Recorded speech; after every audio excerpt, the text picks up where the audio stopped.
Today I'm going to present to you Encounters of Flesh and Spirit, the two sides of colonial poet Anne Bradstreet. Anne Dudley Bradstreet was an atypical published Puritan woman. In 1647, her poems were taken to England by brother-in-law John Woodbridge for publishing, and in 1650, the first edition of Bradstreet's book, The 10th Muse, lately sprung up in America, was released. This modest literary maverick was able to win her way into the hearts of readers in England and colonial America during a time when Puritan women's roles were defined more by domestic skill than intelligence and wit. In fact, Anne Bradstreet was a literary pioneer and restrained feminist who gracefully navigated rigid gender roles and its limitations.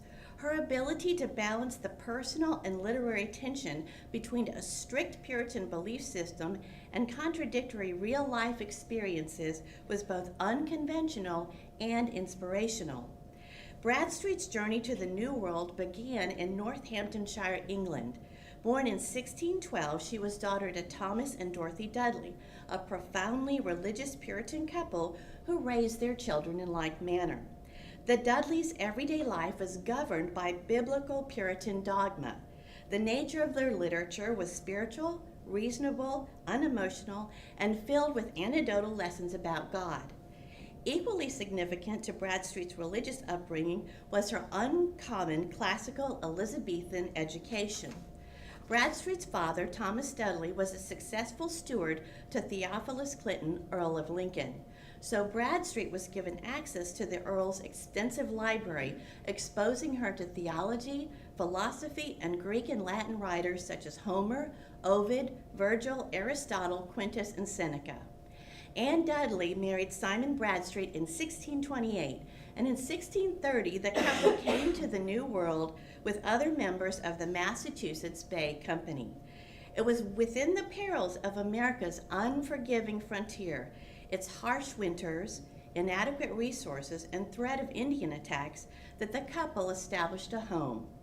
Far from the comforts of sophisticated society in England, Bradstreet's Puritan faith was tested frequently as she experienced chronic personal illness, death of 4 family members, and the burning of her home. These difficulties did not serve to suppress, but rather heighten Bradstreet's struggle with faith. While she initially accepted her move to the New World as God's will, the author struggled with the idea once she actually experienced frontier life. She expresses her inner rebellion and tension between the theory of her faith and reality of her initial experience in the New World, admitting, "I came to this country where I found a new world, new manners, at which my heart rose." But even though the author experienced intense times of hardship and internal doubt upon coming to New England, she eventually surrendered to her beliefs, saying, "But after I was convinced living in New England was the way of God, I submitted to it and joined the church at Boston." In addition to the challenge of America's wilderness and the patriarchal culture of Massachusetts Bay Colony, that is what contributed to some of her internal frustration. It was understood that Puritan women were inferior to men and were to live within their prescribed social roles. This role did not include women writing or reading. But how could Bradstreet justify her atypical love for reading and writing within a prejudicial Puritan belief system?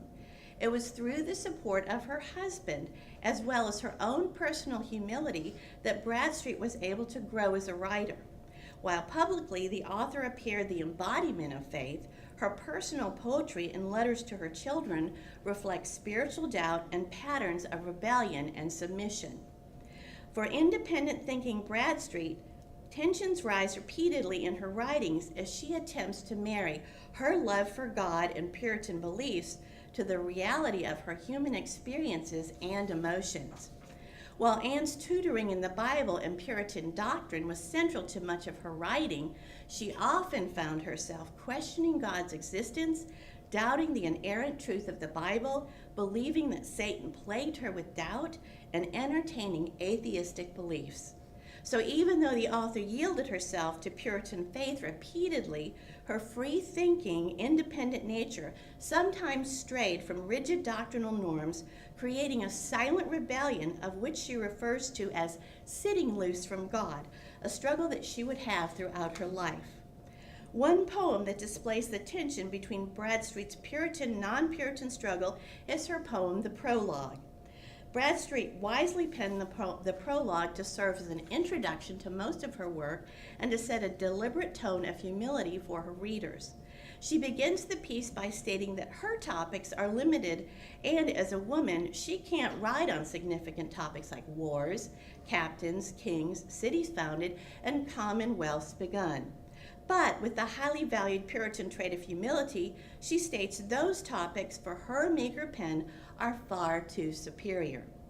Instead, the author concedes it's preferable that male writers and historians write about wars and kings, and then acknowledges that her obscure lines can be compared to that of men. By incorporating such Puritan-like verses repeatedly in the prologue, Bradstreet delicately prepares her readers for the atypical feministic statements she presents in this piece. After making the poem humbly palatable, the author takes issue with the prominent gender bias of her Puritan community and uses the platform of poetry to vent her frustrations. She rebels in stanza 5 of the poem, complaining that she's considered obnoxious to those who insist that she should be sewing and not writing. The entire stanza, which is atypically Puritan, Bradstreet promotes a feministic attitude by stating that she expects that her male counterparts will cast contempt upon her wits and poetic abilities, but then she must concede to the carping male tongues with humility, stating, "Women are women, men have precedency and still